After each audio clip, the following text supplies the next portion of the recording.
Assalamualaikum warahmatullahi wabarakatuh. Ketemu lagi dengan saya Pablo Benua, tentunya di The Lawyer channel YouTube Ray Utami dan Benua. Oke guys, jadi gua baru aja nih dapat info yang sebenarnya sangat penting sekali, yang cukup gregetan nih ya, cukup gregetan. Ada salah satu robot trading ya, yang nampaknya keuangannya ini sudah mulai sangat menipis sekali ya. Jadi robot trading yang sudah dinyatakan ilegal, jadi keuangannya ini udah jelas sangat menipis sekali.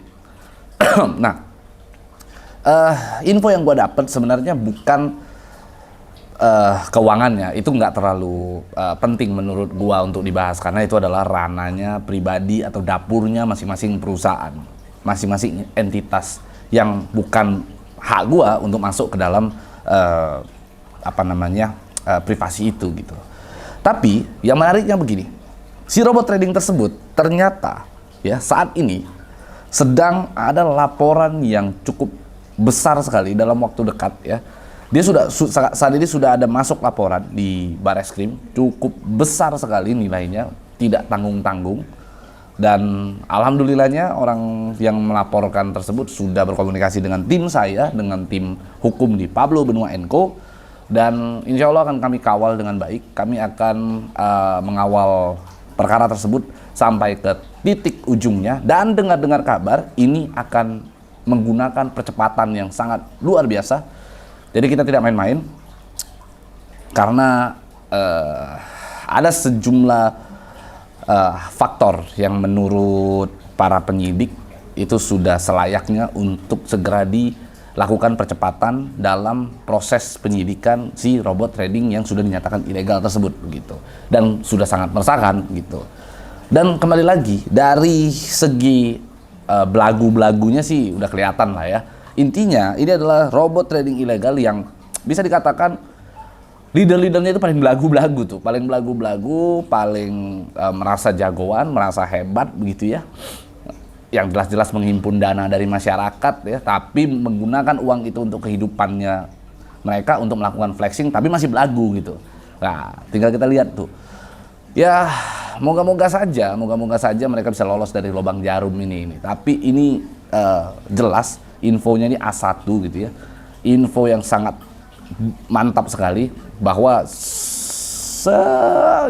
dalam waktu dekat lah, kalau gua ingin sampaikan, akan ada gebrakan, akan ada tindakan tegas dan sangat tegas sekali menurut gua. Ini akan seperti petir di siang bolong, gengs. Jadi dia begitu ceder, nah itu langsung kejadian tuh, tanpa diduga-duga, tidak ada tanda-tanda gitu. Dan cukup menarik karena robot trading yang sudah dinyatakan ilegal ini saat ini mengatakan bahwa dirinya sedang melakukan proses regulasi begitu. Tapi Bareskrim sudah melakukan pemeriksaan terhadap Bapepti, memintai keterangannya, dan katanya belum pernah, menurut keterangan daripada Bapepti, dari orang yang dipanggil begitu ya oleh Bareskrim dari pihak Bapepti, itu sudah jelas mengatakan bahwa tidak ada dan belum pernah ada satupun proses pengurusan izin begitu, proses pengurusan legalitas dari si robot trading ilegal tersebut, sehingga sudah patut diduga keras bahwa apa yang dilakukan oleh robot trading ilegal tersebut adalah memenuhi unsur pidana tindak penipuan begitu. Sudah terbukti adanya rangkaian kebohongan gitu, ada bukti-bukti petunjuk, bukti-bukti permulaan yang menurut saya sangat cukup sekali untuk menuju ke penyidikan, karena sudah jelas-jelas rangkaian kebohongan tersebut dilakukan secara berulang-ulang, yang mana untuk merugikan masyarakat itu sendiri, untuk merugikan si penggunanya begitu. Sekali lagi, jangan maulah kalian itu dininabobokan. Ini sudah terlalu panjang begitu. Ini sudah terlalu panjang. Sudah tidak ada lagi waktu untuk tarik ulur. Sudah tidak ada lagi waktu untuk kalian meminta-minta, berharap-harap gitu ya, agar izin itu keluar begitu. Ya kecuali mereka membeli broker sendiri gitu. Tetapi kembali lagi, kalau mereka membeli broker, Harus dibuktikan dengan mereka itu melakukan penyetoran dana begitu. Jangan sampai ternyata mereka beli broker juga mereka terbukti membandari gitu ya. Karena ya jujur aja geng, gue banyak tahu lah ya tentang bagaimana dunia broker di Indonesia saat ini. Meskipun ada izinnya, tapi ada izin di Bapepti juga. Tapi banyak juga broker-broker yang nakal, yang melakukan perhimpunan dana tanpa membuat laporan atau menyetorkan ke pedagang gitu, melanjutkan ke pedagang gitu. Dan ini sudah menjadi rahasia yang umum sekali. Banyak broker-broker yang nakal juga menggunakan dana nasabah ini dengan sistem bandar begitu. Jadi broker ini menjadi bandar atas tradingnya si nasabah begitu. Nah, gua ada sebuah keyakinan gitu ya. Gua ada sebuah keyakinan, kalaupun nantinya ada sejumlah robot trading yang sudah dinyatakan ilegal ini, mereka memikirkan cara agar supaya ini kan udah bicara gengsi ya, bagaimana caranya supaya mereka ini bisa bertahan. Akhirnya mereka memikirkan, oke, gue beli broker saat ini, gue beli broker yang saat ini ada, yang mungkin sudah separuh-paruh, sudah sedikit lagi mau kolaps begitu ya. Habis gue beli, lalu gue pasarkan bahwa ini adalah broker bener seolah-olah begitu. Gue ada keyakinan begitu, karena mereka sudah terbiasa melakukan sistem Ponzi, mereka sudah terbiasa melakukan skema Ponzi. Akhirnya, ketika mereka menjadi broker yang resmi pun, mereka, gue nggak yakin akan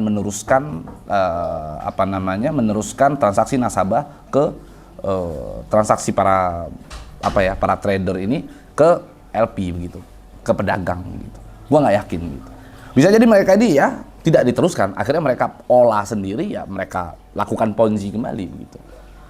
Ponzi tapi ya sistemnya bandar gitu, orang menang dia dibayar, kalau orang kalah ya dia makan gitu. Dan lebih besar potensi merugikan masyarakat jatuhnya begitu. Sehingga kalau masyarakat masih terlena dengan itu, masih percaya saja, ya menurut saya goblok kuadrat begitu tuh. Jadi ada kegoblokan atau kebodohan yang malah meningkat gitu. Gobloknya 2 kali gitu. Sudah dikasih tahu, sudah kena sekali, kena lagi 2 kali begitu.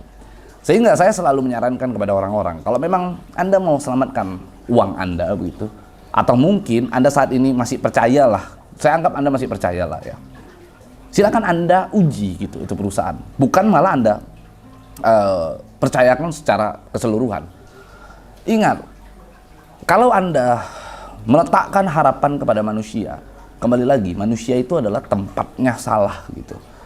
Tidak ada manusia di dunia ini yang sempurna. Ketika Anda meletakkan sebuah harapan kepada seorang manusia gitu, maka Anda harus siap dengan konsekuensi menghadapi sebuah kekecewaan. Ya, karena kembali lagi seperti yang tadi gua jelasin bahwa manusia adalah tempatnya salah begitu. Gitu. Jadi Anda tidak bisa berharap kepada seorang manusia begitu. Karena perusahaan robot trading ini adalah perusahaan yang dijalankan oleh manusia, sehingga Anda tidak bisa percaya sepenuhnya terhadap robot trading ilegal tersebut gitu. Sehingga menurut saya, kalau memang Anda ingin menguji, Anda ingin masih tetap percaya dengan perusahaan ini, ya saran saya menguji itu perusahaan. Kita uji itu perusahaan. Cara Anda uji adalah begini. Ketika mereka nyatakan bahwa diri mereka legal gitu. Ketika mereka nyatakan bahwa diri mereka bisa lakukan trading. Ketika mereka nyatakan bahwa diri mereka punya banyak uang Anda masih ada di broker, maka yang perlu Anda uji adalah ngototlah gitu ya. Anda harus tegas, Anda harus kejar bagaimana caranya uang Anda itu kembali dulu di tangan Anda. Kalau uang Anda sudah kembali di tangan Anda dan berhasil, baru Anda boleh letakkan kepercayaan itu terhadap si broker tersebut, si perusahaan robot trading tersebut gitu. Setelah Anda letakkan kepercayaan itu, baru Anda mau invest lagi, Anda mau masukkan lagi, itu urusan Anda gitu. Itu sudah menjadi dasar sebagai untuk membangun kepercayaan Anda gitu. Karena Anda sudah berhasil mendapatkannya, sehingga Anda kalau masukkan kembali ya Anda bisa menjadikan keberhasilan Anda withdraw saat ini menjadi alasan Anda untuk kembali percaya kepada si perusahaan ini gitu. Tapi kalau Anda saat ini jelas-jelas tidak bisa melakukan withdraw, ya berarti apa yang harus Anda apa namanya, Anda menjadi dasar kepercayaan Anda kepada si robot trading yang sudah dinyatakan ilegal tersebut. Berarti Anda ini adalah tipe, kalau Anda masih percaya, berarti Anda ini adalah tipe-tipe orang yang kupingnya tipis tuh. Orang yang telinganya itu mudah dibujuk rayu tuh, mudah menerima bujuk rayu gitu. Artinya, ya kembali lagi, bukan Anda baik hati kalau menurut gua, kalau gampang percaya sama orang gitu ya, tapi sedikit goblok begitu. Jadi jangan sampai Anda itu mau kemakan lagi ya. Nah, bagi perusahaan yang belum menyatakan legal dan belum menyatakan bahwa diri mereka bisa dilakukan withdraw, nah Anda bisa uji juga. Cara ujinya gampang, laporkan ke pihak yang berwajib. Ketika Anda sudah laporkan kepada pihak yang berwajib, anggaplah laporan Anda ini masuk. Lalu si perusahaan datang untuk mengembalikan uang Anda, berarti Anda percaya, itu bisa menjadi dasar kepercayaan Anda kepada si perusahaan, karena perusahaan ini ternyata benar bisa mengganti uang Anda, berarti uangnya ada gitu. Nah, makanya saya selalu sarankan Anda itu untuk melakukan laporan. Melakukan laporan bukan berarti Anda menjahati perusahaan itu, tetapi untuk memperjuangkan WD dan untuk menguji seberapa kuat si perusahaan, seberapa hebat keuangan daripada perusahaan tersebut begitu. Jadi jangan sampai Anda berpikir negatif bahwa ketika saya suruh Anda melapor itu berarti saya ada niat yang buruk. Enggak. Justru dengan Anda melakukan laporan polisi, disitulah saat atau momen Anda untuk menguji, kembali lagi, untuk menguji si perusahaan robot trading yang sudah dinyatakan ilegal tersebut. Kalau uang Anda kembali, lalu damai, Anda cabut laporan, Anda tinggal minta maaf kan selesai. Tapi dengan Anda minta maaf, uang Anda kembali. Apakah dia bisa lakukan laporan polisi kembali, lapor balik? Nggak mungkin. Karena posisinya uang Anda ada di dia. Jadi kalau Anda lakukan laporan, justru mereka yang akan kembalikan uang Anda plus minta maaf tuh. Jadi Anda jangan khawatir tuh. Ya, Anda harus pelajari dulu. Anda lakukan laporan polisi, Anda uji keuangan daripada si perusahaan robot trading yang sudah dinyatakan ilegal tersebut oleh pemerintah. Anda uji, kalau memang uang Anda kembali, Anda mau kembali meletakkan kepercayaan Anda, boleh. Itu sah aja gitu. Tapi kalau seandainya uangnya tidak kembali, ya biarkan aja dia ngandang gitu. Biarkan aja dia penjara gitu loh. Karena itu yang pantas bagi para pembual gitu. Kalau menurut saya ini apa ya? Robot trading ilegal nih, yang ownernya masih memberikan angin surga kepada para member, ini adalah tipe-tipe owner-owner atau orang-orang pembual begitu. Jangan dengarkan bualan-bualan mereka tuh. Kalau Anda itu punya otak. Kalau Anda tidak punya otak, ya silakan Anda terus dengarkan mereka. Hanya itu aja sih yang bisa gua kasih bagi untuk teman-teman hari ini gitu. Kalau memang teman-teman rasa-rasa anggap, "Wih, Pablo kalau ngomong kasar banget." Dulu gua ngomong apa adanya. Gua ngomong berdasarkan fakta sehari-hari. Kita bicara yang real-real aja lah, yang apa ya, yang menurut gua bisa masuk di dalam pikiran Anda gitu. Jangan bicara bualan-bualan, jangan halusinasi itu udah nggak zamannya lagi begitu ya. Nah, jadi kembali lagi kepada teman-teman gitu. Semua pilihan ada di tangan Anda. Anda mau lakukan, silakan. Kalau Anda tidak mau lakukan, ya itu kembali lagi urusan Anda. Tapi saya pastikan kalau Anda tidak lakukan apa-apa, Anda akan menjadi orang yang paling belakang, nantinya menyesal sambil gigit jari kalau teman-teman Anda sudah cair tuh. Teman-teman Anda sudah melakukan withdraw, sudah berhasil, lalu Anda tidak berhasil, maka Anda akan gigit jari, menangis gitu di pojokan kalau menurut gua. Jadi ingat ya pesan-pesan gua, kalau nggak mau diingat ya juga nggak apa-apa. Tapi intinya video ini ketika di-upload tidak akan dihapus begitu. Jadi suatu saat nanti kalau memang kalian sudah berdiri atau duduk atau jongkok di pojokan sambil menangis, menyesali, meratapi nasib, jangan lupa untuk kalian follow Instagram gua, jangan lupa kalian untuk like video tersebut, jangan lupa juga untuk di-share gitu. Karena video tersebut tanggal hari ini akan menjadi saksi buat Anda semua, buat saya, buat semua robot trading ilegal. Kalau omongan saya ini tidak benar, maka suatu saat nanti akan menjadi saksi, video tersebut akan menjadi jejak digital yang buruk bagi saya begitu. Tapi kalau seandainya omongan saya benar, maka video tersebut akan membuat orang-orang yang ngeyel, orang-orang yang goblok tuh menangis, meratapi nasib dan menyesal. Gitu. Oke, itu aja dari gua. Jangan lupa untuk di-subscribe, di-like dan di komen. Jangan lupa juga untuk di-share agar kita dapat berbagi informasi untuk Indonesia yang lebih baik. Saya Pablo Benua, ciao.